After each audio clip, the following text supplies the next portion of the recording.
dias to all of you watching. Good morning. And I'm Pastor Jim Cymbala. I'm in downtown Brooklyn, and wherever you are, I have the honor of reading the scriptures to you and trying to teach and explain, gather some nuggets out of it for what we need today. I want to do a special shout out to Danny in West Virginia. I've been praying for Danny in West Virginia. I wouldn't know him if he walked through the door, but he's related to someone very close to me. And Danny's watching now, and I think the daily devotions, maybe even the Sunday services. All of you say a prayer for Danny. He's gone through a lot in his life, but the best is yet to come because Jesus loves him and has a great plan for his life. The best plan, the master plan. We're reading in Hebrews chapter 12, verse 1. We covered last time. Therefore, since we're surrounded by such a great cloud of witnesses, let us throw off everything that hinders and the sin that so easily entangles. Let's just review that again.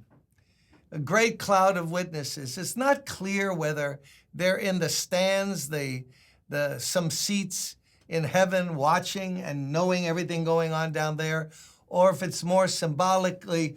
In chapter 11, they enumerated all these great men and women of faith, right? And the writer is now saying, look, you're not the first person ever to believe. You know, you're following in the footsteps of the great men and women of faith. So come on, let's throw off everything that might hinder us. Not even wrong things, but that might hinder us. Like a runner can't run with extra weight. Back in those days, in the games that started with the Greek Empire, the runners would run naked because they didn't want any weight to slow them down. So just think of it. We're the successors in the school of faith of Abraham and Isaac, Jacob, Moses, David, before David, Samuel, and on and on and on. We've been blessed to be part of this family of faith. Doesn't matter Jew or Gentile. It's all one body. There's no Jewish church and a Gentile church. God has broken down the barrier. We're all part of that great family of God, and we're going to spend eternity together. So when I was a midshipman for a year in the Naval Academy, the first talks they gave to the plebes, the freshman class, was, hey, you guys, stand at attention when I'm talking to you, buddy, mister. You're part of the United States Naval Academy. I think it was 3,800 then. 3,800 of you. And the great admirals and heroes have come through this school and worn this uniform. Wear it with dignity. Wear it, be proud of it. And remember what you're part of. Act according to this group that you've been brought into. Well, this is the kind of thought here that I want to give to you. I don't want to run shabbily. I don't want to run poorly. How about you? I want to run with excellence. I want to follow the example of these great men and women who trusted God through a lot of stuff. A lot of stuff. Let us throw off everything that hinders and the sin that so easily entangles. And let us run with perseverance the race marked out for us. So, perseverance. This is not a 100-yard dash. This is a marathon. You got to run it with perseverance. I was never good at long-distance running. I was a basketball player, and from baseline to baseline, from foul circle to foul circle, pop, pop, pop, pop. Quick. Gotta be quick. Gotta be quick. Agile. Mobile. Hostile. Well, not the hostile part.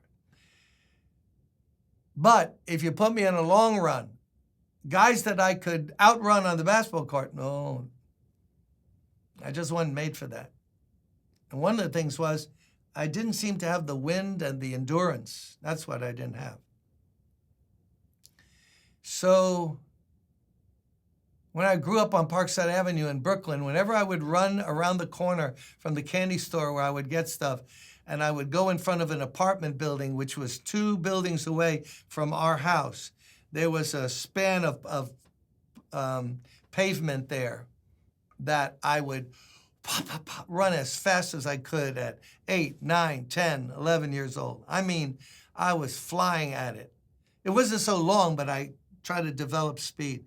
But that's not the Christian life. It's a run with perseverance. So you need endurance. Abraham had endurance. Moses, endurance. You can't run for a little while and then go, you know what, I can't take this anymore. Same old problems, difficulties, temptations. You got to keep running. Got to keep running. I want to encourage you today, keep running. Oh, you're not running as well as you did 5 years ago, 10 years ago. You're sloughing off a little bit. I have to preach to myself a lot, and the Bible speaks to me a lot. Keep on keeping on. But remember about this race, you can only run today. So today is today. That's all you can run. Can you run yesterday? No. Tomorrow, it's up in the air whether we'll see it. So that's how you have to look at life. I'm going to run today. I'm going to trust Jesus today. I'm going to read my word to get strength, vitality today. Forget yesterday. Forget worrying about what happens, 10 years from now. What happens? You don't know if you see that. Let's run today.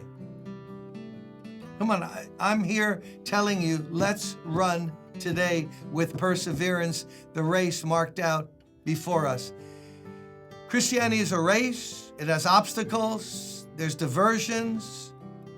It gets hard sometimes, but come on. Come on. I'm coach today. Come on, run. Get up and run. Because when you sit down is when you get in trouble. You got to keep running. Just one more step. Come on. One more day. The Lord can't help you today to run. Yes, he can. No, don't think about it 5 years from now. Don't think, but look what's happening in the world. What's that got to do with you and me? We run today. And Jesus is going to run with us and help us along the way. Blessings. See you tomorrow.